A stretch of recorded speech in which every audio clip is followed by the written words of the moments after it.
Oh my gosh. We're live now. Yeah. Hey there, everyone, and what's going on? Welcome to episode number 116 of the TXR Podcast, the best place on a Sunday night to kick back and listen to gaming industry talk. I'm your host, Invader, and we've got an exciting show planned for this evening. Loads of news and topics to cover from across the games industry. But first, let me introduce tonight's panel. Joining us tonight is a really cool guy, a lover of all things gaming, and a self-professed Cowboy Bebop fan, a member of the spectacular award-winning Gamertag Radio. Please welcome Parris. Hey, man, how's it going? Hey, thank you for having me. Thank you for inviting me. I am looking forward to this episode because there's been some good stuff that's been happening the last couple of days in the world of Xbox. So I'm excited to talk about it. Yeah, buddy. Absolutely.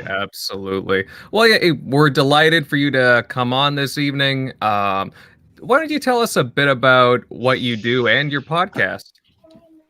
So, Gamertag Radio, we are entering our 15th year. I believe the 15th anniversary is on the 15th of February. I believe I could be slightly off on that, but we're in our 15th year. Gamertag Radio, Danny Pena, aka Godfrey.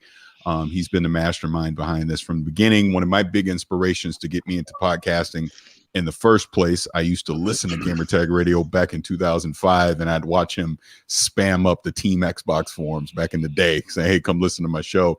And I used to listen, became a big fan, decided in 2006 I wanted to do my own podcast because I saw Danny and another friend, Chris Palladino, they were at an Xbox event up in Redmond, and I was like, oh my god, you actually can go to events for this is amazing. I want to do this. So I reached out to Danny and Chris, and after a few weeks they got back with me and kind of helped me on my own path to start podcasting. I used to do a podcast back in the day called Uncle Gamer Radio. I did that from 2006 until 2011.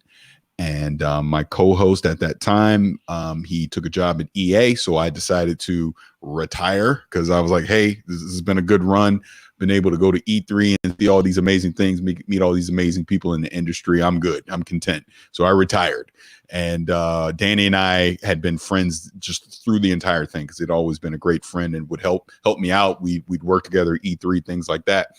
And there was BioShock Infinite came out in 2013, right? And I was a big fan of that game. And they asked me to come on because they were doing like a review of it. So I came on to do the review. We had a great, and again, I'm friends with all these people, right, over the years. So it was a very comfortable thing.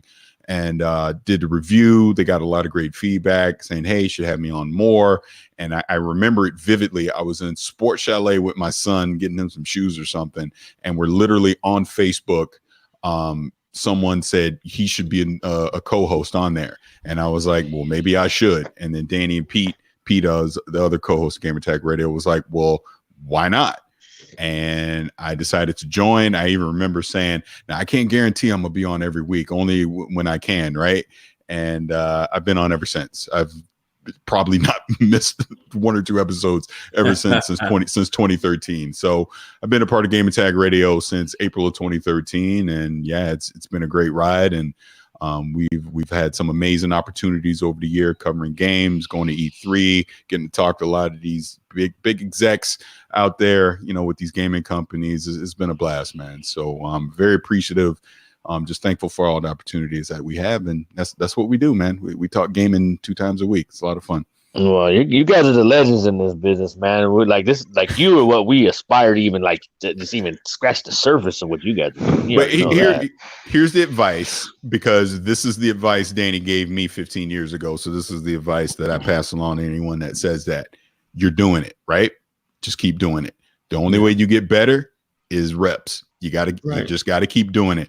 And Southbound, I call you the Emerald King because every time I look up at an Xbox event, you there. You know what I'm saying? You can get more access than I do. I gotta weasel my way in somewhere. Exactly. But that's my point. You grind, my brother. And you and I have obviously talked a lot offline. You're always grinding. You're always hustling. I have much respect for that. Sir. And that's what you do. So as long as you keep doing that, man, you guys will go far. So much love to that, man. You just keep doing exactly what you're doing right now. That's the best advice I can give. I'm And you know definitely what? It's taking great. notes because I'm new to this game. I'm taking notes. No, hey, Pino, I'm glad you brought up Chris Palladino because I remember him, man, and you know, like my first foray into like the Xbox world and everything. That's when Chris was still working at Xbox, Yep. and then when he got let go, it was like there was so many people that got let go at that time, and it was like devastating because it was such a, it was the company wide purge. let go. Yeah. That, oh my God, yeah, like you said, a purge, and it was just like. It was crazy. I felt so bad for him. So Yeah, whatever he's doing right now, shout out to him.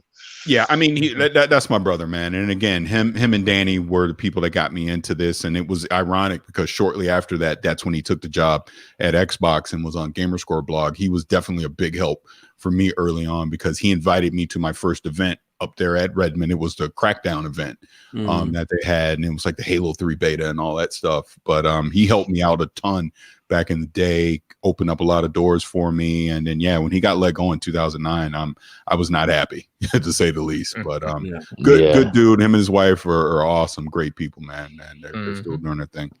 All right. Fantastic. Well, I'm going to introduce the regulars of the show. Jeremy, ready to chat with our buddy Parris tonight?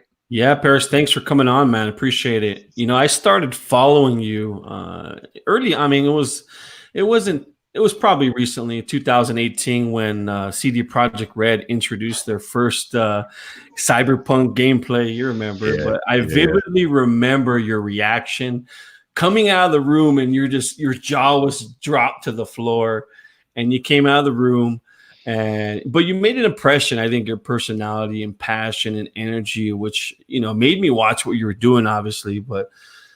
I think we're both similar in the sense that we love gaming and we're extremely passionate about, the people who create. So thanks for coming on. No, I appreciate that. And I'll just say real quick, all the love goes to Danny Pena Godfrey for that, because it was his idea when I went to go see that Cyberpunk demo. Because I had no clue they were doing this. He was like, let's record his reaction. So that was literally my genuine reaction when I did that back in 2018, and it went viral. And I mean, it's just blown up since then. I mean, even the reaction that happened at this previous E3 went viral as well. And it's just been amazing. I'm super excited for that game when it comes out. Yeah. All right. Southbound, the Zombie Slayer. How's it going, bud? The Emerald King. The Emerald King. Nah, we were playing some World War Z last night on Xbox, and Jeremy flaked out on us so early because he had to go memes. But we had a good time last night. We're tearing up some zombies. Nice. But yeah, just I was really excited to talk to Parris, and because like he said, we talk every now and then, behind the scenes, and we see each other at events and stuff. It's always love, and so I appreciate you taking your time to come in here and bullshit with us. Can I say this one thing just real quick? I know I keep jumping in every time, but this is the best impression that I have of him. I forget which year of Xbox this was. Like, I didn't even have an invite to the media showcase, and I think it was Aaron Greenberg got me in or something, right? And I'm thinking, man, it must be tough to get up in this thing. I roll up in there, I look up, there he is talking to Phil Spencer and like whoever else it was. I'm like, get this some junk right here. Like, see, I'm trying to be you. That's what I tell him every time. No, it's crazy because you say that because Peter was in there, and I asked, I go, hey, where's Parris at? And he was like, I don't know. I was just texting him right now. He's supposed to be here, this and that, and and like 5 minutes later, he come walking up. Yeah. Come on. You know how it goes. It's all about who you know, not where you're at. Exactly, 100%, man. Totally. Megatron, hey bud, how are you doing? Yo, I'm doing fine, man. I'm happy. Great Sunday. We got Parris on, man. I'm ready to talk on a whole bunch of topics, man. Just excited for today. All right, definitely. I love the enthusiasm. Megatron got that kumbaya going right now. Yes, sir. All right. Next up, Shock. Hey, buddy. Looking forward to tonight's show? Oh, definitely. Yeah, especially go over these topics and let's get to it. All right. And Tim Dog. Hey, buddy. The Xbox Warrior. Are you looking forward to tonight? Yes. Very happy to have Vicious on. Great person in the community and just a really knowledgeable guy. So happy to be here and ready to go. All right, fellas. Now, before we get into tonight's topics, I have a quick announcement. A few days ago, a friend of the show, Italian Clowns, the host of the Four Guys with Quarters podcast, his family, they had a terrible incident happen to them. His wife and daughter were involved in a serious car accident, and it's a very scary situation, obviously, and it will affect them in the long term. So to help alleviate his family, there is a GoFundMe that was set up. So to help out a bit for the family financially, there's this GoFundMe. There's a link in the description down below to it. Definitely check it out and consider helping them out. And it's for a good cause. Definitely help out a fellow gamer in the community. Now, we are going to transition and move on to our first topic of the evening, guys. And, hey, you know what? There's a very hot, topic going on right now. And in a recent interview with outlet MCV UK, head of Xbox Game Studios, Matt Booty, confirmed that Xbox games will be cross-gen for the first year after the Xbox Series X releases. He's stating that, and I quote, "As our content comes out over the next year, 2 years, all our games, sort of like PC, will play up and down that family of devices. We want to make sure that if someone invests in Xbox between now and that they feel that they have made a good investment and they weren't committed to that they were committed to them with content." So, guys, this is something that is a bit unexpected with the launch of a new console gen coming up.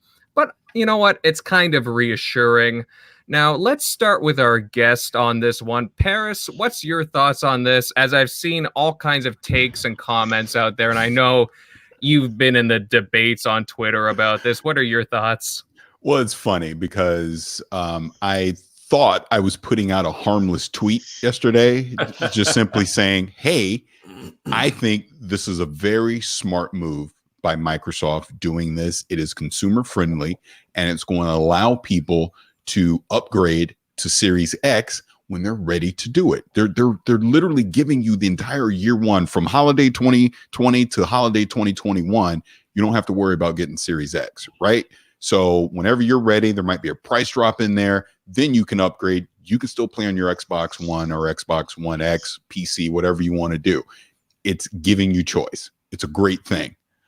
Oh my God, did I not realize that social media did not want to agree with me on that? And there was just a lot of people upset saying, oh my God, there's no exclusive games on Xbox now. I don't have any reason to get Series X. What are they doing? Blah, blah, blah. And just, I'd interact with a few people and just really, I'm just asking the question, why do you think this is a bad idea? And I would say the most common one was the fact that a lot of people tend to think because now that you are still developing for Xbox One, that means, I'm just using Halo as an example, Halo Infinite isn't going to be the best version of Halo Infinite that it could be because it's not going to take true advantage of the Series X. Yeah. And like I said on my podcast earlier this morning, I don't think people actually read the article. I think they saw the headline and freaked out, because if you actually read what Matt Booty said, they're going to prioritize Halo Infinite and make sure that it is a showcase on the Series X, as it should be. You know what I'm saying? That game is the most important game this company has ever made, because it has to hit. It has to be a hit. This is the most important year of Xbox. And I love their next gen strategy of they're giving you options. You can play on Xbox One, you can play on Series X, you can play on PC, or you could stream from xCloud. It's all an option. It's up to you what you want to do, and they're not forcing you to have to upgrade at the start of a next console generation. Because here's the other thing that a lot of people tend to forget, and here's a question that I ask: what is the memorable launch game from Xbox One and PlayStation 4? I scratch my head because I don't know what the hell Titanfall. it is. Yeah, that wasn't a launch game. That wasn't even launch. That wasn't a launch game. That's my point. And that was cross-gen. Yeah, but you get my point. Is it takes time for these developers to truly squeeze the full power out of these next gen consoles, right? So you're really not going to see just these amazing games that are doing something that you've never seen before till probably a couple years into the console generation. So why not allow the early games to still be playable on Xbox One? It's a consumer-friendly move. So then by the time you get to year 2, year 3 of Series X, guess what? And this is pretend, but let's just say it's $499 at launch, right? Now it's $350 or $300 or something like that, because the price has dropped on it and it's more affordable for people to pick it up. Again, I applaud the move. I like that Xbox cares more about you adopting their ecosystem, aka subscribing to Game Pass, than they do about you buying a piece of hardware. Just makes sense to me. Well, because isn't that the whole thing? They make more money off of Game Pass and game sales than they do with consoles, you know. Yeah. And I don't like, if you even listen to what he said, it's going to be like PC, and not everybody has the same PCs in the world. Exactly. I mean, you can go 100 million PCs and maybe 2 are the same. Come on now, you're just comparing apples to oranges, and you can't compare consoles to PCs or, you know, and likewise. And who buys a console in the first year? The hardcore, they're still going to buy that in the first year. Exactly. Mm-hmm. Yeah, it's an interesting situation that popped up because really, you know, the past couple of years, Microsoft, Xbox has been talking about all the options that they've been giving their consumers. This is just another option. I'm curious to see what exclusives they will have around that time besides Halo, whatever they announce. I'm assuming there'll be more games coming, but there's consumer confidence, right? The Xbox One X, it's only been out for 3 years now. So to give it more lifetime, you know, there's a little bit more confidence there as well. It's a little bit, you know, you feel better as a consumer. There's lots of people that just got for Christmas an Xbox One X, I'd imagine. So, you know, people are just getting games still. And then there'll be a huge backlog going forward. Yeah. And I think they've been saying that for years. They don't want anybody to feel left behind. Who really thought that the Series X was going to be, okay, this is the next generation, everybody else is cut off? Because, I mean, the last couple of years, they've been saying it straight out, like, hey, nobody gets left behind. We're bringing everybody with me. Yeah, you're going to get the best available, you know, visuals on the Series X, but you still be able to play it on the Xbox One. Yeah, and it's funny, if you go back to the 2016 media briefing at E3, go watch the end of it. Phil Spencer basically says it right there. So that goes to show you they were thinking about this even back in 2016. There was a 343 dev that also said they're building a ground up for Xbox One and Series X, literally and metaphorically. It's going to take full advantage of the next console. It's not going to be held back. Oh, you're talking about what Franco said on that forum? Yeah. You know, as far as, to me, year 2 is a long time in retail space, you know, especially when Xbox has a track record of producing mediocre content at best. I mean, let's tell it for what it is. You know, their games this last generation haven't been up to snuff of what Sony's is. So that perception automatically, you know, I think it kind of hinders the Xbox, but it's almost like having, you know, a shiny Porsche, and, you know, you can only drive it 25 miles an hour in the school zone. I mean, sure, it looks nice, but you can't go over that 25 miles per hour. I don't know if you guys remember, but, you know, that movie Bad Boys in the beginning when Martin Lawrence was in that Porsche with Will Smith and he's eating that burger and, you know, he's asking. He dropped the French fries. He drops the French fries and he said, well, you know, that was filmed in San Pedro, right? Yeah, absolutely. But he's like, what do you mean there's no cup holder? So he's referring to the car basically as a shiny dick with two chairs in it. And basically that's what my Xbox is going to be for a year or two. I mean, you know, that's what it kind of feels like here. But I don't know what you guys think about it. But well, I mean, you just said what was the most impressive game of Xbox One launch, and you named a cross-generational game in Titanfall. So I think a lot's being made here that really is kind of like overreaction. If it was 3 to 4 years, he said, I would kind of understand where people are coming from. But you're talking about maybe 3 to 5 titles that, you know, you could make a case that we're going to be next generation. Mm-hmm. And some of those titles are going to include Halo Infinite, which I think is going to rival anything on any console, cross-generation or not, when that launches at launch. Forza, which again, you know what type of visuals you're going to get with Forza. It's going to be amazing, and like I said, third party is going to do what they want. They're not gonna say, oh, we have to. If a developer wants to cut out cross generation, they're going to do it on their own. So you're only talking about 3 to 5 exclusives in that time frame. I named 2 of them, and I don't think you really have anything to worry about those 2.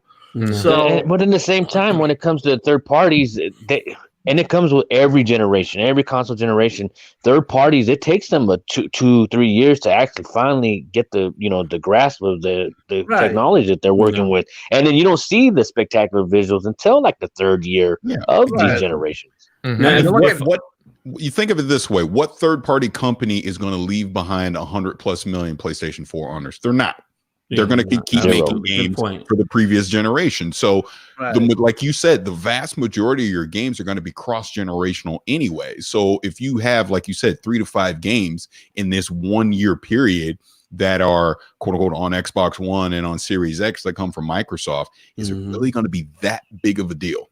I don't think so. It honestly, it's going to be fine. People are just overreacting right now, but by the time we get to E3, they actually see Halo on the screen. They're going to go, "Oh my God!" lose their minds, and everyone's going to go pre-order a Series X. Well, look what people were already losing their minds over at the Game Awards. Correct? They had they showed off the console, but everybody was talking about Hellblade 2. Right. And we all pretty much know that's not going to be a cross-gen game as far as I'm concerned. Like the tech that they were showing off with the facial animations and everything, that's something that looks way off. So they're already in development for next-gen, and I would assume, without cross-gen support on that front. So like everybody's been saying, there's only going to be a handful of games, I would assume, in that launch time period anyways. Like Tim was saying, probably Forza 8, I would imagine, Halo Infinite, maybe another game we don't know about, another 2 games, but really there's probably only a handful there. Like, honestly, how many games are released within the launch of a console anyways, right, that are exclusive? Not that many. Right. So, and not to mention, we don't know what Sony's going to have. Just doing the same, PlayStation always has terrible launches. Like as far as games that are available day one, they're atrocious. Every single one of them.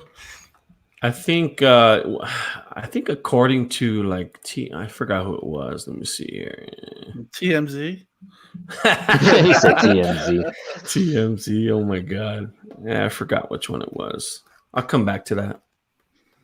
Absolutely. But it's just an interesting conversation too, because people are very adamant about this topic. People are almost making fun of Xbox for this, but it's a different strategy altogether because they're not approaching it traditionally, right? And it's like people are offended by that. Yeah, I think like Parris said, most of all, it's just a hot topic right now, and people are. I think they're drawing conclusions without really understanding, because when Halo hits and you see it on Series X with all the next gen bells and whistles, bells and whistles, I think you're going to be like, wow. And I don't think you're going to say, oh, that's on Xbox One, I can't enjoy this. So I really do feel the same way. I think once launch hits and E3, we're not going to be talking about this. It's just one of those time, space. Gamers are just insatiable. We want, to talk about gaming all the time, and this is the hot topic of the week. And I think it'll go away, to be honest. So I think it's just. Oh, go ahead, make a try. It just sounds to me like a bunch of fake rage. People that I don't know. I just feel like people just hate Xbox for whatever reason. I don't know why. So anything or any kind of angle they can take to just kind of downplay anything. I mean, they just go for it. Social media, all the time, every day. 24/7. If I turn on my phone and the slightest little bit of anything negative about, they just spin it into just, I don't know, anti-Xbox or Microsoft. Well, do you guys remember the articles when PlayStation's lineup was dry, and then you had the journalist being like, oh, PlayStation doesn't have that many exclusives, but they're smart by doing that? Like it just, it's weird. It's always something. Yeah. So like me, I don't mind this so much because I'm confident in their lineup. I'm really happy with my 1X, to be honest with you guys. Yeah. But I really do want them to showcase the power of the console for sure. The Series X. I can only imagine, because remember, there's gonna be features that we don't know about that are gonna be highlighted by the Series X. Whether it be power. Go ahead. I don't know if you guys have seen, but have you seen the Minecraft with ray tracing? I just saw it 2 days ago at CES in person. It is phenomenal. Wasn't it like holy shit? Yes, right? It's phenomenal. Yep. And I've always wanted. I said, why doesn't Xbox make a Minecraft 2? But when I see that, they don't fucking need it. And I'm like, it's like a different game. It's a different experience altogether. Now they never made Minecraft into 4K yet. They haven't done that yet, right? Wasn't it supposed to be originally a transition into that whole thing? Or well, that was work for across the board. The Super Duper pack. Yeah, that never went to fruition. But I'm interested in Parris. You said you saw it. What was? Do you know what it was running on, and would it take us through that whole experience? Yeah, I was at the NVIDIA suite at CES, so they were showing off. They have these new G-Sync 4K monitors that's doing the mini LED and the 1400 nit HDR. So they had a couple games running on those to kind of show it off with RTX and everything, and one of them was the Minecraft demo, and it was like I don't know what the processor was, but it was like a 2080 Ti GPU that was in there, and just the ray tracing, just the lighting and everything they were able to show off. The effects were just phenomenal, and it was Minecraft. It's like, wait, this is Minecraft? It almost looked like a different game. I mean, that's how good it was, which shows you the potential of what that's going to be. And if you guys let me talk for just one more second here. That's what people aren't understanding is with the next gen, that's what you're getting. Those are the things that are going to separate it from what Xbox One and Xbox One X is. The fact that you're going to have the SSD with the faster loads. Obviously, you're going to have higher frames because of the CPU and all that. And then you're going to also have ray tracing. That's what's going to, quote unquote, show off what next gen is going to look like on these machines versus what we currently have. But again, just taking the Halo as an example, Halo, you can still play Halo on Xbox One and it's going to be fine. But then you're going to play it on Series X. And if you got a 4K TV with HDR and all that, it's just going to show all this stuff off visually and it's going to load super fast, obviously.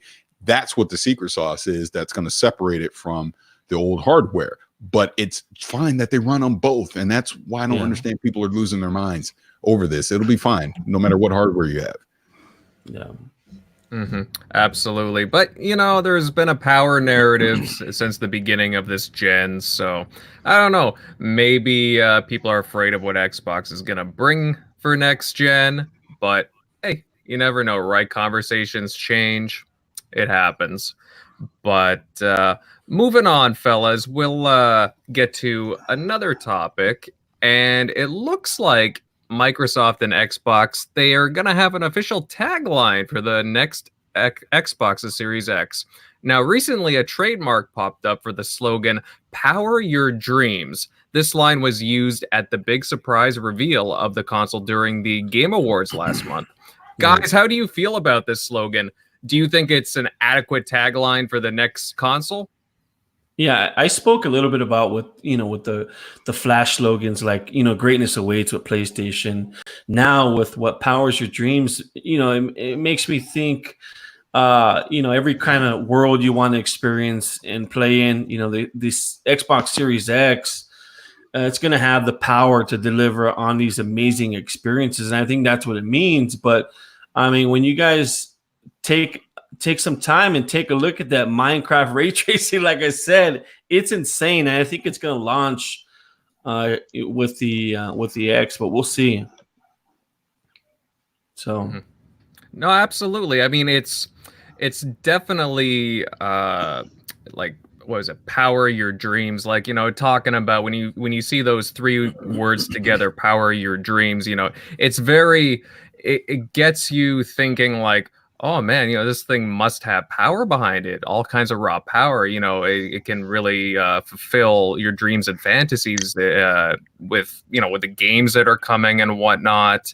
I don't know. I'm really curious to see what it really makes me curious about the console whenever I read that tagline. Do any of you guys have any thoughts on it? I'm gonna go on and say I'm not real fans of like buzzwords and phrases and stuff. Flash slogans. But I'm just yeah, exactly. But I'm just the average type person, so that doesn't the meat and potatoes is what works for me. But there is like social media where like greatness awaits. That's a slogan that everybody that's like war words. You know what I mean? That's a war tout. You know what I mean? Anytime there's ponies and Xbox going at it, you should have, waited for greatness. And it's like, okay, they're using it that. So even though me personally, that don't matter to me, there are other people that it does resonate with. And, it could be a big deal. I think it's kind of hokey myself, but that's just me. Mm-hmm. Well, then you look at the Xbox One, right? I believe it was just touted. I think the slogan was the all-in-one, if I'm not mistaken, or beta tested in the future. I've seen that line used before. Yeah, there was a few I saw floating around early on.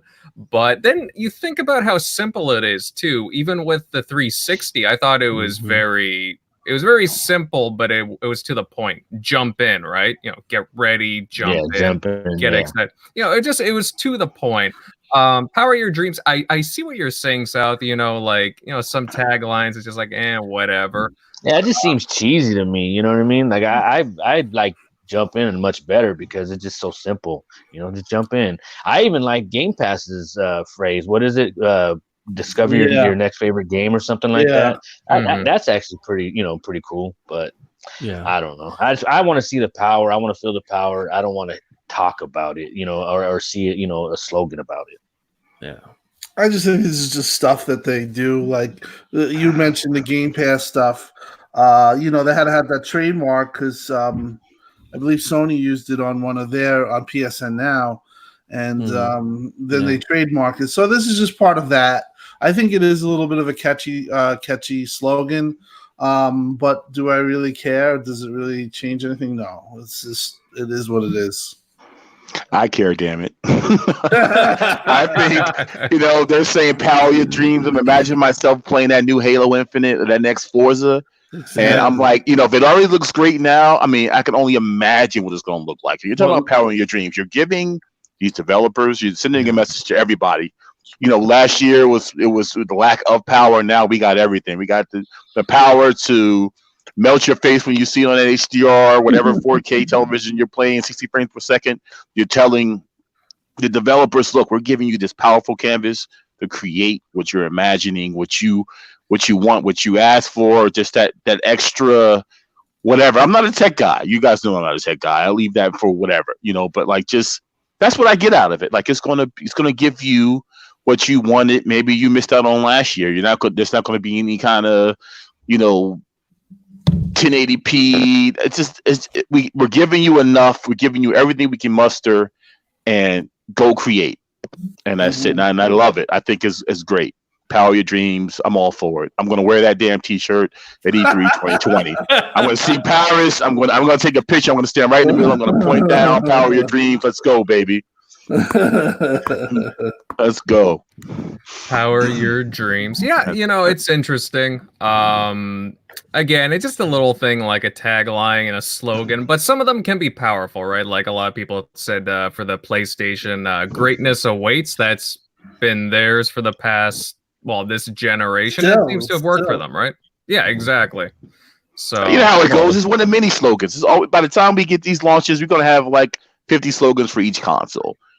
So by now it's just going to be a bunch of stuff, and then whatever is going to stick is going to stick. So I'm going with it though. I love it. I love Power Your Dreams. Gotta get you that shirt. I'm gonna see Phil and soon, and I'll just ask him. Let me get that shirt, Phil. I'll squeeze into it. Just get a white T-shirt and just with black magic marker, but Power Your Dreams. There you know what? I'll do that too. This guy. What do you think, Parris? Like, because I know you skew more to the PC side. So what do you think about it? I think it's fine. I mean, yeah, hey, it's just marketing speak. You know, they're trying to say, hey, power, because we're making this powerhouse machine, power your dreams, because you know the possibilities are endless when it comes to the future games that we can see. I totally get it. I'll say this. Being at the Game Awards when that got announced, I remember sitting there watching the trailer and no one's could figure it out. And it was kind of dead, right? I seen the videos from behind the scenes. It was kind of everyone's kind of talking to themselves like, so who are we gonna see next? Oh yeah, yeah. Everybody thought BioShock. And then you see Master Chief, and you're like, wait a minute. I go and I was with my friend Khalif, and I go, oh shit, it's the console. They're doing it like we couldn't believe it. Like, oh my god, they're actually doing it here. So I mean, and obviously you get the tagline "Power Your Dreams." So I mean, it's fine. It created a buzz. It got people talking. I mean, we're still talking about it, right? And they put a little bit of information out there to tease us all, and I'm sure we'll get more later this year. Let's just not forget why they're saying it. I just don't want people to forget why they're saying it. Just like a couple days before that, you got Jason Schreier on going on saying, "Oh, well, they're behind the bubble and they're lagging a little bit, so dev kits aren't out to developers." And next thing you know, they're first to announce it. Yeah, I think that was maybe. I think that might have been. I think that whole thing with that might have been by design. They might have been just trying to be quiet as long as they could, and they were trying to be, they weren't speaking on it probably because they didn't want anybody to know. I mean, I heard nobody knew, even in Xbox, that they were doing this. Supposedly there was like Phil, Greg Keeley, and a few other people knew about this, the surprise, because they wanted a surprise. And my reaction was the same as Parris. I was watching it, and I'm like, what is this? I'm like, what's going on? And then I saw Halo, and I went, wait. And then I saw that the box, and I'm like, holy shit. Then the whole thing, my mind was blown. I was like, I can't believe that they did that. They totally surprised me.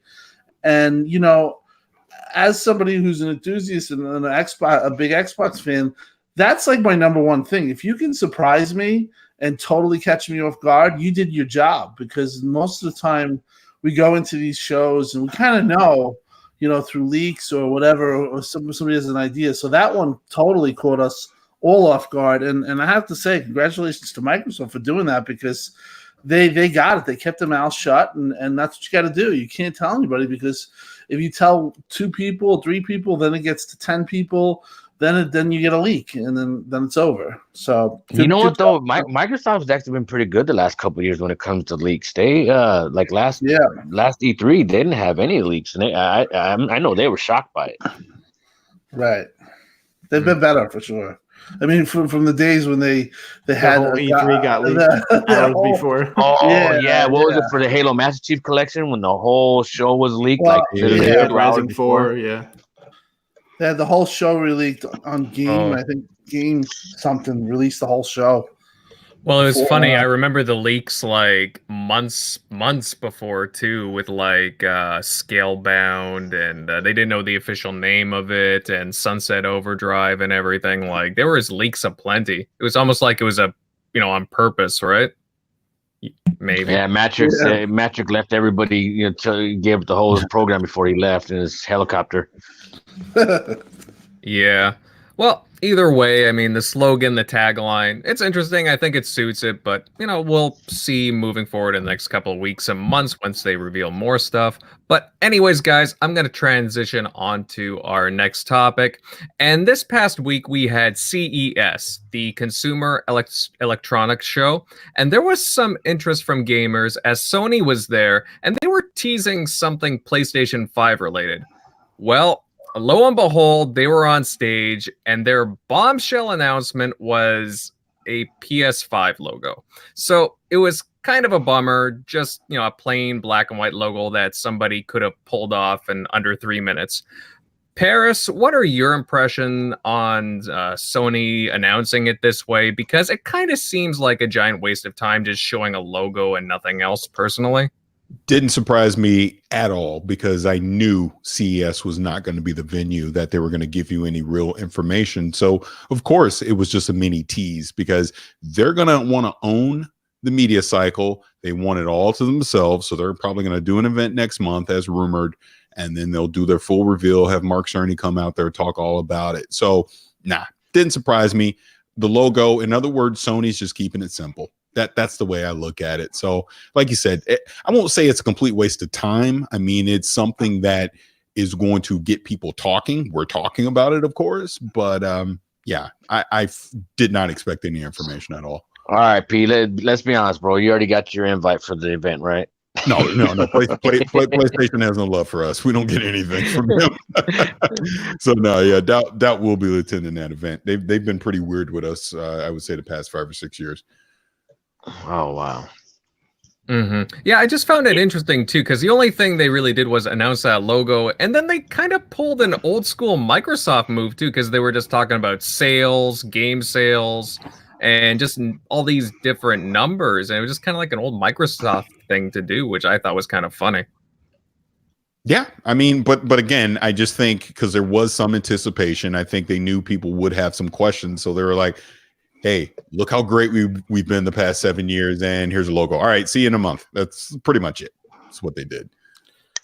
I think the talk of the show was, at least from the gaming perspective, was when Phil shared that processor chip, and the first thing people noticed was that it said that 8K on the 8K, chip.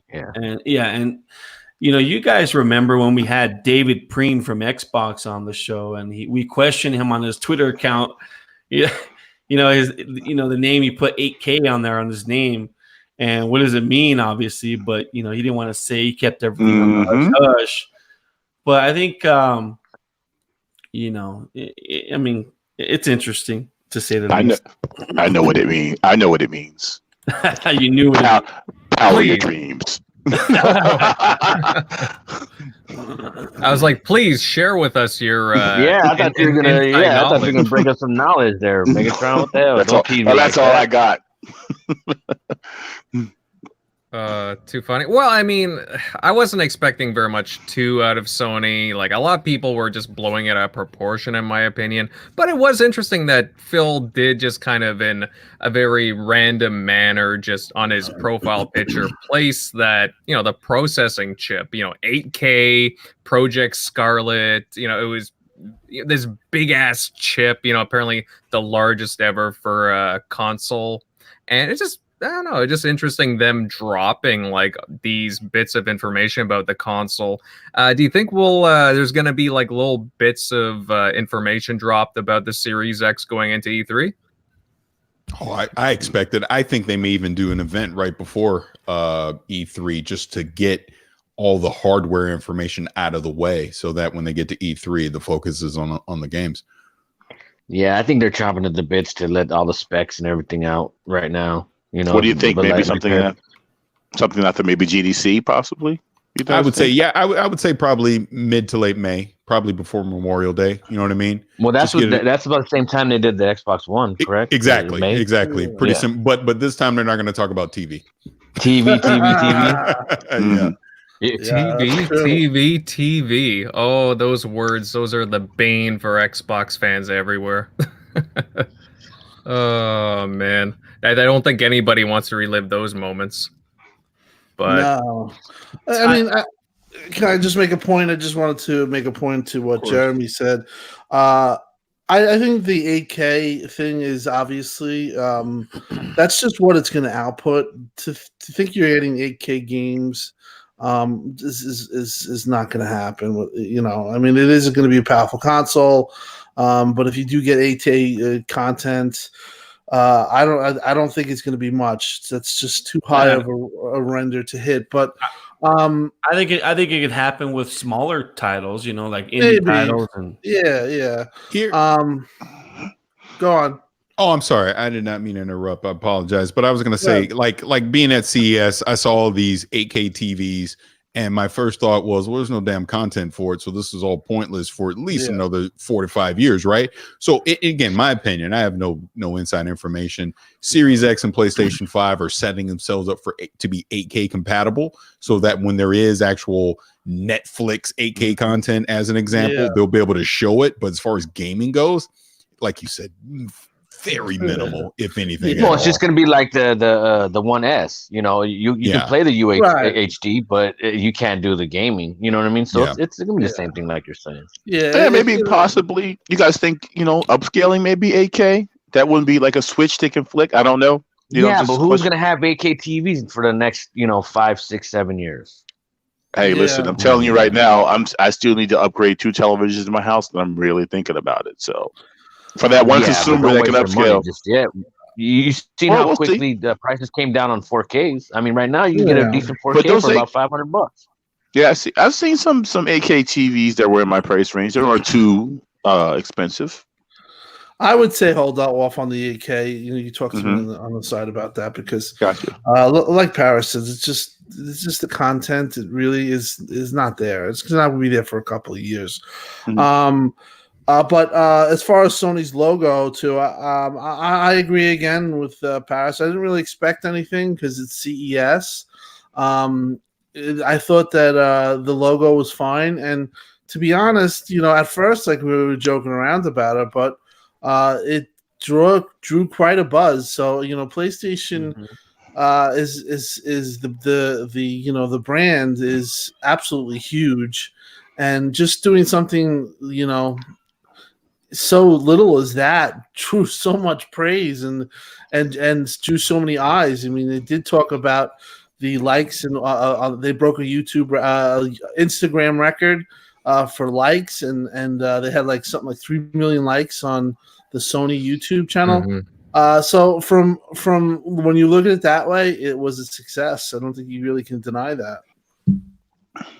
Yeah, from a social media perspective, they were kind of exploding that way. There was a lot of eyes looking at it, a lot of recognition. Just for a logo and don't itself. think they don't look at the analytics either, because I know, I got a couple friends on the Xbox side, and when it goes to E3 and all that, they're checking all the analytics and all the numbers, and they're paying attention to everything. So it means a lot. No, absolutely.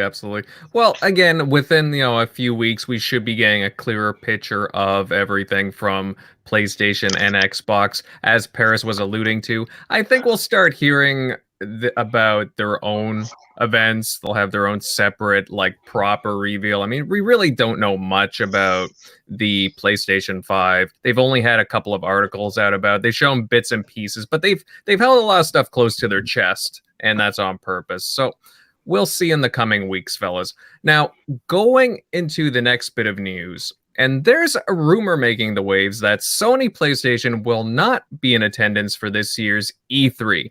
Now, while Sony hasn't stated their official plans as of yet, or as far as I know, sources close to Sony are doubting that they'll be there. Even games analyst Michael Pachter stated that he doesn't think that they'll show up. Parris, I'm curious on your thoughts on this one.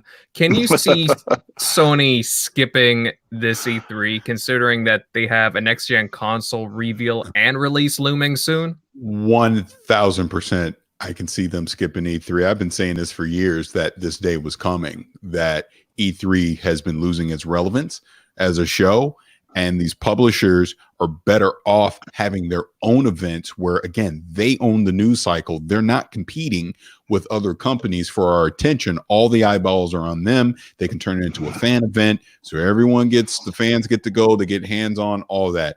PlayStation tapped out last year.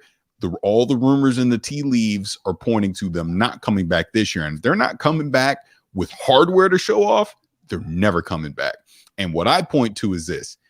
EA is in Hollywood. Microsoft is across the street.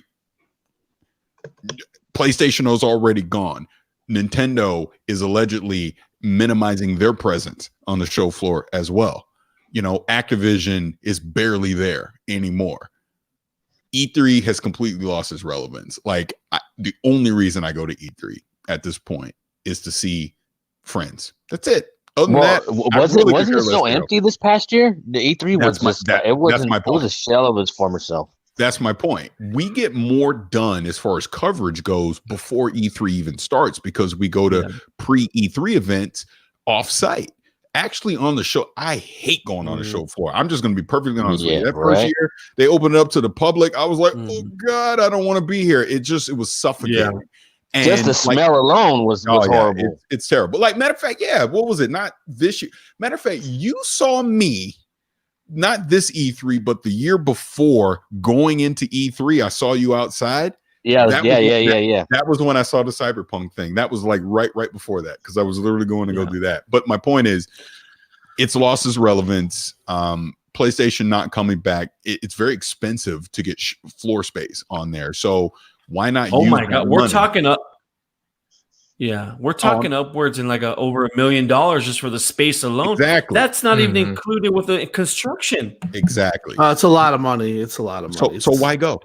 Why go? So it won't shock me at all if it turns out to be true that will, like Pachter saying, that they're not going to be there, and then they can do PlayStation Experience over the summer or something like that, turn it into a big fan event, big celebration, PlayStation 5, everyone's jumping up and down, celebrating, and on the way they go, they launch their system in November, because now you don't need E3 to talk directly to your consumers anymore. Yeah. And I bring Microsoft into this because they're really pretending that they're at E3, but they're not. And you guys, they're not. They're across the street. You go to the Microsoft Theater, it's a way better experience going over there. You can get hands-on with everything. You can actually breathe. You know what I'm saying? You can get the interviews with the people you need to. It's a way better experience. So, yeah, dude, PlayStation's not coming back. I still think it has its relevance in the sense where, you get everybody in the industry together in one place, and you could build relationships and stuff like that. I think there's some positives as far as that goes. But like you said, with the whole with the way media is now and the live stream and everything, it's just there's different ways to get the message across and get what you want to the fans right away. And I think it's starting to be more powerful as opposed to the latter. I think E3's death rattle was starting to sell tickets to the public. That was kind of the beginning of the end, in my opinion.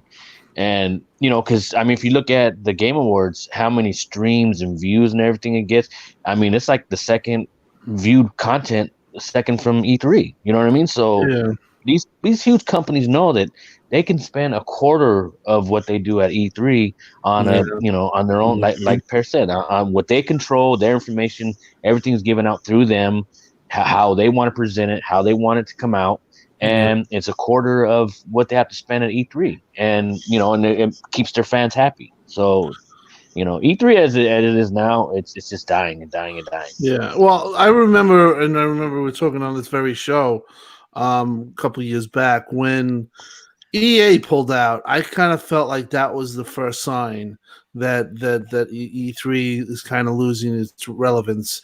When they pulled out, and I remember saying, I just hope this isn't a thing where next year you start to see another big publisher pull out. And sure enough, and Activision. Yes, and Activision. Mm-hmm. And sure enough, here we are. I doubt Sony's going to be there. I would say I'm 90% sure that they're not showing it. They like guys were saying, like people on the panel, you could do it when you on your time, on your dime, and you could pretty much duplicate when you're announcing a logo and you're getting that much, viewership and interaction, that pretty much says it all. I think. I don't think that E3, I still think it's a great venue, and I still think that it'd still be great, but losing Sony and losing all the other companies and everyone, kind of downsizing, and I hate to say this because I kind of didn't want this to happen, but I kind of realized, I'm coming to terms that it's losing its relevancy, and I think that this year, with Sony not showing, is a real critical hit to the ESA and to E3. I do think that E3 will be excellent for Xbox. It's just going to cost them a lot of money, and maybe they continue to do it next year because they have the Microsoft Theater there, and they can get away. Right, and they get a great deal on their own theater, right. So obviously, even so, we've talked about it with people, and they preferred the Microsoft Theater to Galen, But like I said, I just when they started selling public tickets, you could tell that they're like, oh, we got to recoup some of this revenue that we're losing on all these big companies just taking off. Because how many big companies like Bethesda, EA, Activision, how many more has to fall out before they just say, you know what? Well, that's not can't the do it reason. anymore. That's not the reason why they started selling tickets. They started selling tickets because there was demand for it. And, like I said, it was just a bad timing as far as the technology goes and the live streams and stuff like that. And, it's quickly becoming irrelevant. It wasn't due to that particular case. I have to say I kind of agree with South in the aspect that you remember that first, and I think we all remember that first one when they sold to the public, and they had developers on their first day come in, and they had everyone come in that it was the day that me and you didn't go, and because it was so crowded. Do you remember when weren't you guys at the beach? Yeah, we were at the beach. Oh yeah. But it was a madhouse that day. It was a madhouse, and then the developers though were treated on the same level as the opening public, so they were just as turned off as everyone else. So yeah, developers were complaining. There was a lot of complaints. Yeah, it wasn't a good thing, and they also had that breach last year. They gave up people's information. They had so they're in a real bad position. I don't know how long E3 is going to last, but I guess all good things come to an end. I think you always have it. Just it's going to be segmented. Like Nintendo's doing their own thing with a live stream, like on Wednesday or Tuesday, whenever they release their stuff. So I think you're going to have this central, like that summer June area where the consoles kind of release their news that they want out. I hope it's just a rumor. I hope that it's just a rumor. I'm an Xbox guy, but I love games. And I love also being in a place where I see the enthusiasm of everyone's faces and they're just excited. We come together. There's no console war. We're just excited. We're happy. And just like Parris said, too, it's also the aspect of just seeing your friends. You know how we get together every year and we have a blast. But, like, I don't know, man. I don't want to let go of it. I want to see EA. I mean, I want to see Sony. I want to see Microsoft. I want to see Sega. I live for the experience, smell or not, point me to the food court, and I'm back inside, it does get a little uncomfortable, so at times, it's crowded, and I do feel sorry for some people that are disabled that are just as enthusiastic as us. And it makes it hard for them to get through, but I don't want to see it change. I don't want to see it end. I love E3 every single year, and I love talking to the developers firsthand and seeing their enthusiasm and they're just so excited. I mean, you guys know they're so excited to talk about their games, and I don't want it to change. Call me old school. I know E3 never used to be for the general public, but I like the fact that they're selling tickets and people get to experience that too. It's like going to see a great movie, but you're invited, but you want your friends to see. You want your people just to really just get that experience. I think it's just if you could do it once, in a lifetime, it's just an awesome experience for me. I know people have done it, and some of it is for people that are just it's work for them. But I do appreciate what they do and how they opened it up to the public, and I don't want to see it go. I want Sony to be there. I want Microsoft to be there, whether it's in that vicinity. I mean, they do that thing, I think, at the movie theater. That's not too far from there. That whatever Sony experience, I think they do it annually, I think now, or the second year in a row. But I don't want to see it end. I love, seeing people just happy and getting excited for gaming, whether it's a logo, whether it's a chip, I love it. I love it. Last year was the only year it was 9 years, my 9-year run. Tim, the last two I went with Tim and obviously Sal and everybody and you guys, it was, you got burned out at the first day. You were just like, oh my God. And we went to the beach. So yeah, but we'll see. Mm-hmm. It's just interesting considering obviously they've been cutting back a lot the past year or so. No PlayStation experience the past year. I believe they they cut out of Gamescom as well. So they've been cutting back quite a bit. This is just a rumor. Again, take this all with a grain of salt. But if they choose not to do E3 again, it's just very interesting where all the console makers are going. As Shock had pointed out too, Nintendo does their own direct. Maybe these conferences just don't make any sense anymore, right? Activision isn't doing it anymore. EA, they all do their own things now, right? So it is interesting times, my friend. But on that note, fellas, we're gonna move on. And earlier we were talking about launch titles.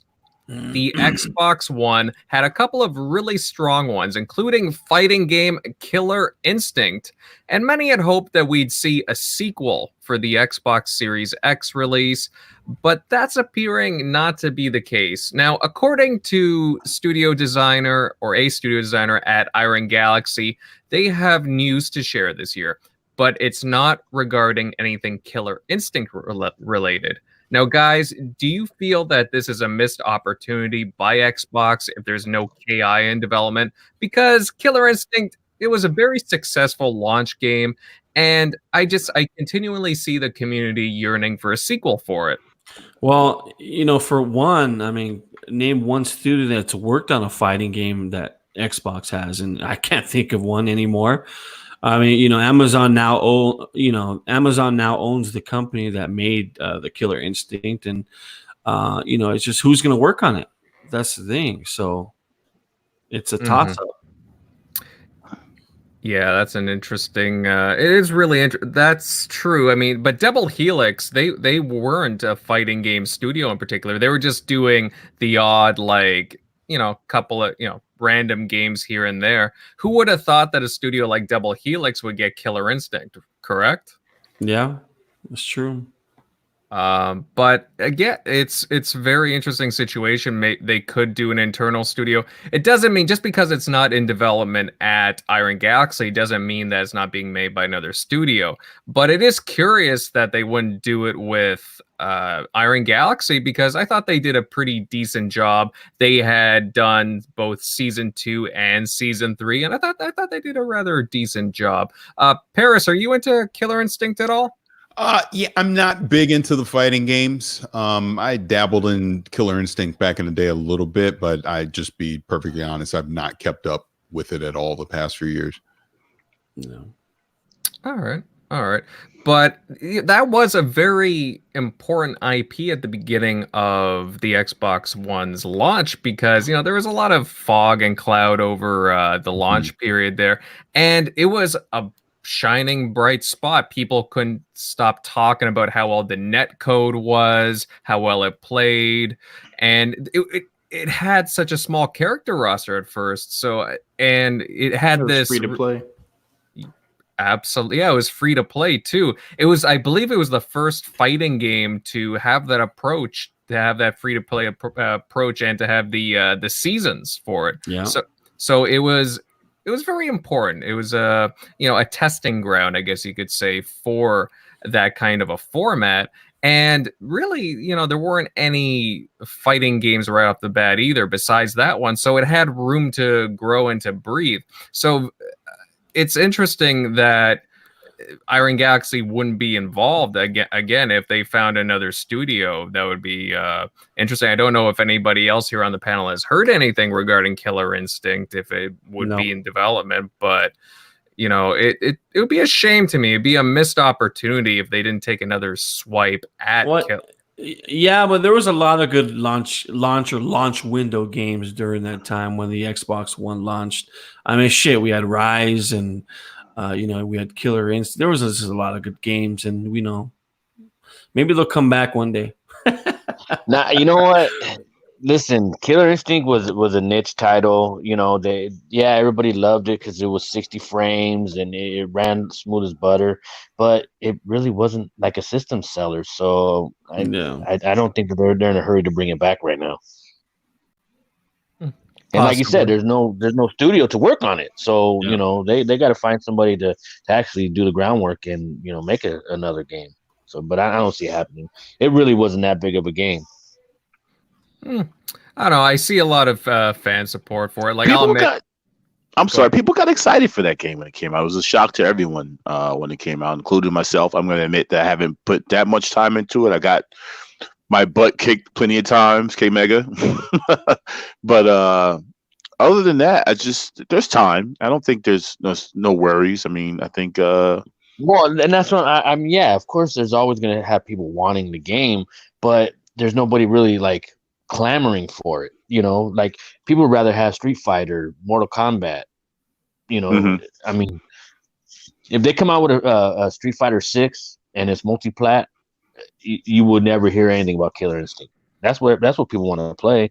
People were pissed off that Street Fighter was PlayStation only. yeah, well, that would be interesting if PlayStation. I don't know. Do you guys think that the next Street Fighter will be an exclusive again for PlayStation, or can you see Capcom making it multi-plat?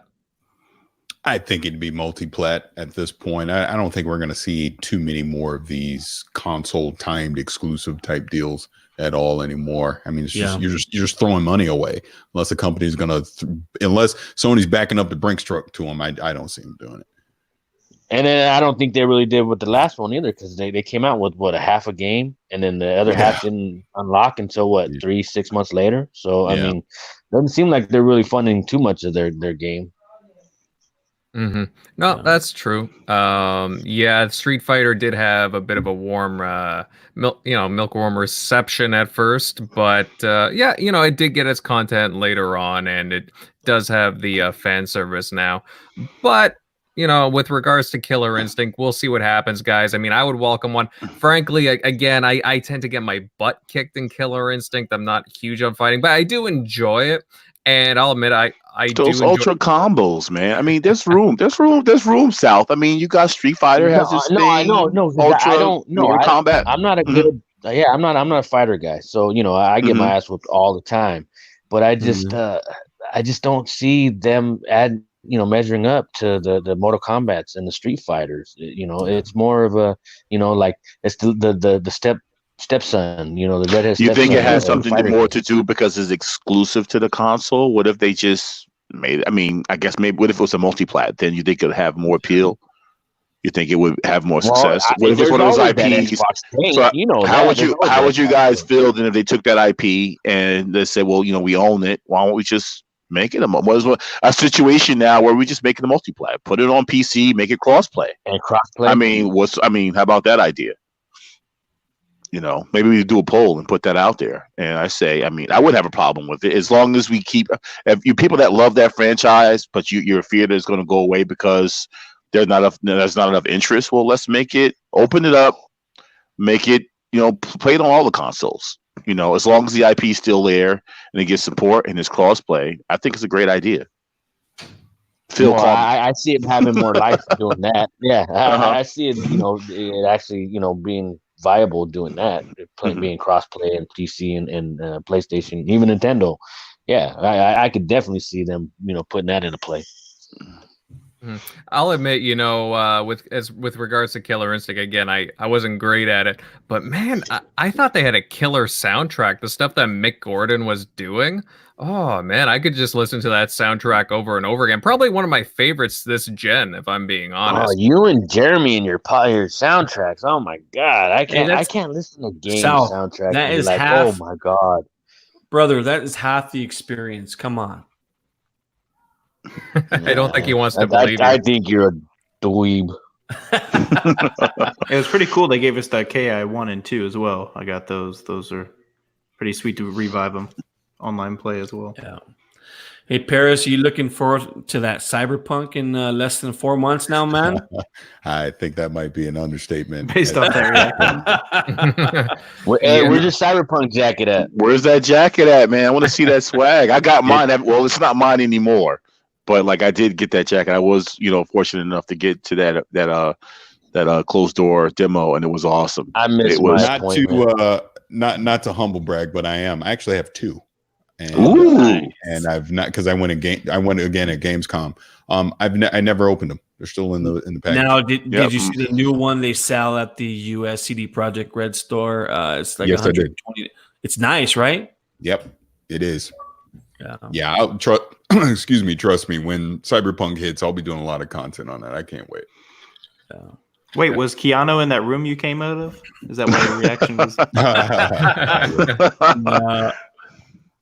That's why he was so breathless. Yeah, he handed him the jacket. Like, here you go, high five, baby. You're beautiful. Yeah.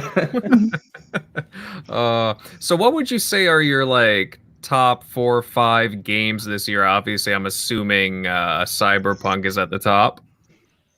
Yeah, that we know of. Cyberpunk would absolutely be at the top of the list. The Last of Us 2, Halo Infinite. And again, it's rumored, but it's like the worst kept secret in the world, that Assassin's Creed game that's coming out. I'm really looking forward to that as well. I mean, that's pretty much it that we know of that I'm excited. Like, oh my God, I want to get my hands on. But I'm sure there's going to be more announcements once we get to E3 of other stuff that's coming as well. And I'm a big Destiny player, so whatever the Destiny expansion is going to be, I'll be all over that too. Well, it's funny though you mentioned the Assassin's Creed, because Assassin's Creed they can never cover up their leaks. Assassin's Creed always has a bad habit of leaking everything. It's like 2 years from now, it's like, oh, we're gonna have Assassin's Creed set in Jamaica. It's like, oh, well, you knew about it 4 years ago. You know what I mean? It's crazy how they they cannot put a lid on their leaks when it comes to Assassin's Creed. And yet we can't get a Splinter Cell, so we'll go figure. I know, right? Yeah. Now we're getting towards the end of the show, fellas. But Parris, I was curious, what have you been playing lately? Like, what games have you been really delving into and whatnot? Glad you asked, because I've actually been playing Hellblade, because I was at the Game Awards and saw that announcement and saw Hellblade 2 and realized, I was like, you know what? I never played Hellblade. I go, is it on Game Pass? And I went and looked and I was like, oh my God, yeah, it's on Game Pass. So I've been playing it on the PC. I'm almost done with it. It's phenomenal. I don't know how I missed this game the first time. I'm sorry to cut. Did that freak you out? That chant that she was doing when they showed that, man? Yeah, I had no idea what it was. I was like, what the hell is this? So it was all new to me. But it's a phenomenal I was game. grabbing at my cross, like the power of Christ compels you. No, I don't like Yeah.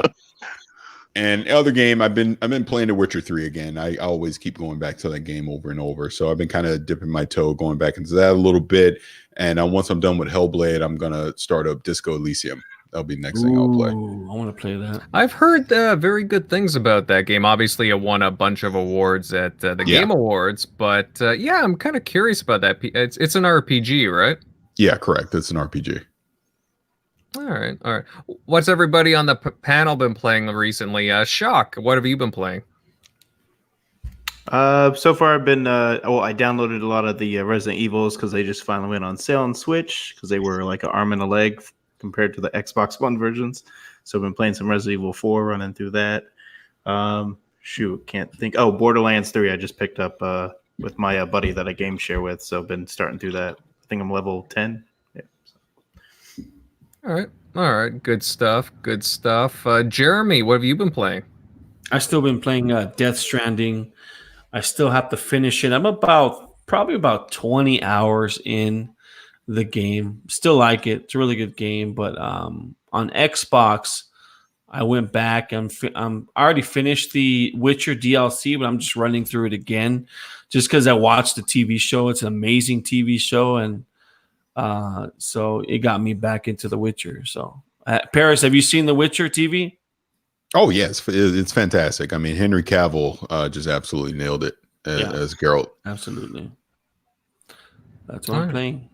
Good stuff. Megatron, what have you been playing? I know you're always into the Gears Pop these days, right? But Megatron doesn't seem. I'm here. I'm sorry, my mouse muted. I slowed down with the Gears Pop. This is probably the longest I've gone without playing it, and it's still a phenomenal game, by the way. What's that price tag? What's that price tag, buddy? Dude, I'm not even going to say it because if someone's going to hear it on the show, and then it's going to be just. It's up there though. We want them receipts, buddy. Nah. So here's the thing: I've been playing Way Out, and trying to catch up on this backlog. And that game is so much damn fun. I started it with Downer, and we never got a chance to get back into it. But I've been streaming it with Bloody Knucks, and that game is I've been having a blast with that game. So yeah, A Way Out, man. If you guys haven't played that yet, check it out. I don't want to say too much about it. Great story, a lot of great gameplay, co-op, and yeah, it's been definitely a good time. A lot of surprising. And the good thing about that things. game, you don't have to own it. As long as somebody owns it, they can invite you to play it, right? Yeah, that's it. Well, yeah, that's true. I totally forgot about that game. I need to try it out. It looks like it would be up my alley. So it just you need a co-op partner for it though, right? Yeah, that's true. And then I've been playing xCloud. I've been enjoying that, man. I've been doing some dabbling in some Bloodstain, and I'm probably about maybe 10 hours into that game, and that's phenomenal on xCloud. I'm finally just getting into things. That's going to definitely be it's going to help me out a lot with catching up with gaming. I would, to say, xCloud is phenomenal so far. So that's it. Good times, man. Definitely. Southie, besides being the mega zombie slayer that you are, what else have you been up to playing? I've been playing a little bit of xCloud. I was trying to play that Subnautica, and I suck at those type of games. So I was basically drowning every 2 seconds. It's hard to swim and you're looking at a phone screen. You know what I mean? Oh, but I went back since Witcher was in Game Pass. I went back and tried to play that a little bit, and that damn Griffin still whoops my ass. So you know what? To hell with that game. And I gotta go back and play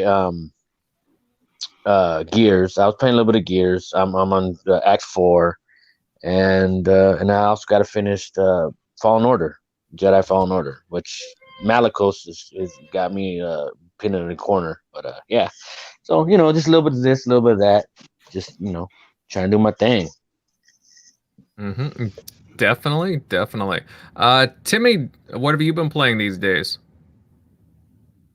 And Timmy's not there. You know what? I'll say what I've been playing. I've been hitting up a whole bunch of games recently. Halo Reach, since it got into the Master Chief Collection, I've been playing that nonstop. The multiplayer, I went through the campaign before, like I was saying, but still, I'm addicted to playing Invasion. I know there's only a couple of maps in there, but damn, going back to it, it feels so good. Is there a lot of people playing it? Oh yeah, there's so many people playing that. It's always packed. Like finding a game is instant, like pretty much. Maybe you might wait like a couple of seconds here and there, but depending on the time of day. But otherwise, it is good, man. Trying to find a game, it is slick. Otherwise, though, of course, I've been hitting up World War Z last night. We had a community hangout, and hey, that was pretty good. We had a few people in from the community playing with the TXR guys. That was fun. Yeah, that was fun. I had a good time last night. Nice. Yeah, sorry I bounced early, but I had to go to bed early too. So I was like, yeah, because you left, we couldn't finish the damn level. Thanks. Sorry. He's garbage anyway. You're not missing nothing, right? Yeah, He's been trashing me on Twitter. Like, you know what? Whatever. Oh man, but no, it was good. We plan on doing more community hangouts. It's fun, guys. We have an Xbox club going on, TXR Podcast. Search it if you'd like to join. Just hit us up. You're more than welcome. And we plan on doing these, well, at least once a month, anyways. At least I'd like to. It's just fun. Get the community involved, and we talk games, so let's play them, right? But and I've also been delving into Jedi Fallen Order. Like a lot of people have been talking about that game. UK Daz was kind enough to gift that to me a few weeks ago, and man, I'm super impressed with that game. It's his birthday, by the way. Happy birthday, Dazarus. Yeah. happy birthday. Yeah, happy birthday, Daz. Have a good one. Beer, right? But all right, Timmy, you back? I guess not. Well, on that note, guys, I think that about does it for tonight's show. Guys, awesome stuff tonight, and a very, very massive shout out to everybody that tuned in tonight to listen to us. Guys like, hey, Fastback, we got Stain Zombie. Hey, you were playing with us last night. How's it going, bud? Jago, Stick Figure, Diego, all kinds of cool fellas. I know Starbuck United popped in.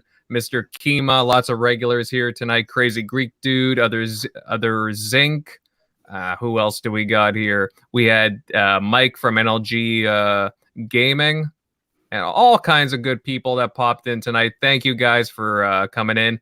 Nasty Daddy, whole bunch. So if you guys enjoyed the show, then please consider sharing this out and subscribing for future shows. Parris, it was fantastic having you on tonight. You really brought a great vibe here. Where can everybody follow your content and your podcast? You can, first of all, thank you for having me again. I really appreciate you guys having me on. This was a lot of fun. You can find me over at Gamertag Radio, so gamertagradio.com. Obviously, if you want to subscribe, favorite RSS feed, you can find us everywhere. We're also on Twitch. We stream live when we do the podcast. It's twitch.tv/Gamertag Radio. And you can find me on Twitter, and I'm usually arguing about something over there, and that is at I wouldn't call it arguing, but you're pretty nice about it. Oh, you should see the things I'll delete. But it's no, but my Twitter handle is at vicious696, and I also have a YouTube channel that I'm slowly but surely starting to build up. So it's youtube.com/C/Marcelo696 is my YouTube channel. So that's me. And shout out to Pete and Danny right now, real quick, because those guys are good dudes. So yep, Danny and Pete, those are my brothers. Those are my co-hosts on Gamertag Radio. Like I said, you guys have always shown me much love. You know what I mean? So I appreciate absolutely, you guys. man. Absolutely, that's it's. And if you just give me a minute here, I'll even just say for you directly, man. I mean, you've always been cool to us over the years. It's always a good time when we run into you at an event, man. And absolutely, it was my honor to be on the podcast today. I really appreciate the invite. Yes, sir. Thank you. Awesome. Well, hey, we'd certainly be delighted to have you back on at some point. That offer is always open. But yeah, again, thank you very much for being here this evening. Now, on to the other panel members. Hey, Southie, great stuff during the show. Where can people follow you? You can find me on Twitter at Southbound110. I don't tweet as much as I should, but because I don't like to get into arguments. Like we were talking about last night, like, people like to argue and fight, and I'm just like, to hell with all that. So if you want to talk or just kind of just say what's up, holler at your boy at Southbound110. Definitely. All right, Jeremy. Hey, always a good night when the Downers in. Where can people follow you, bud? Yeah, you can follow me on Twitter. It's LoneMasterWho07. You can also find me on Xbox Live. In my Xbox Live tag name is Downer Space J, and that's it. All right, of course. Megatron, buddy. Hey, good stuff, of course. Glad to have you here tonight. Where can everybody follow the Megatron? As always, you can hit me up on Twitter, Megatron_1975. Hit me up on Xbox Live, Megatron1.